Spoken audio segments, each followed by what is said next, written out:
Alright, for your question 26, the diagram show that you have two resistor externally, a battery, and internal resistance. Okay, I will call this one is given as 2 ohms. R2, this one is 3.5 ohms. This is the EMF is 24 volts, and this is internal resistance 0.5 ohms.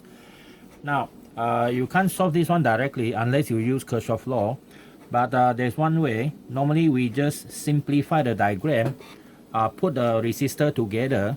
Okay, so this is what we're going to do. Okay, so we combine these two. This is R1, R2.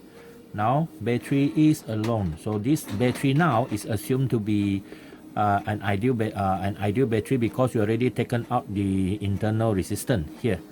Okay, so this is your R.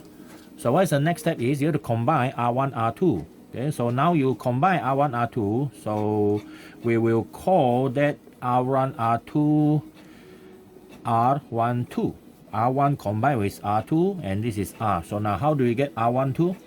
Because they're parallel, so your R12 is 1 over R1 plus 1 over R2, and that value is 1 over 2 plus 1 over 3.5. So we can get the R12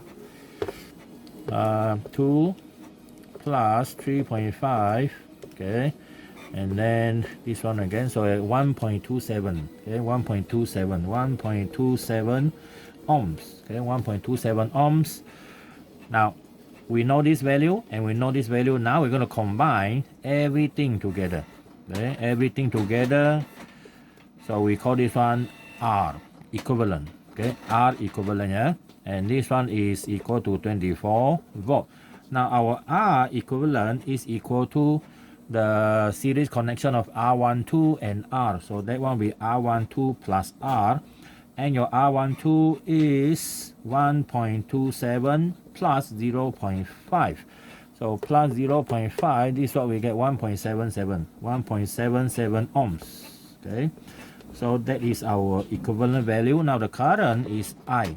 So using Ohm's law, V equal to IR, 24 and 1.77. So the current will be 24 divided by 1.77. Okay, so we got 13.6 ampere. Okay, so that is your question number 26.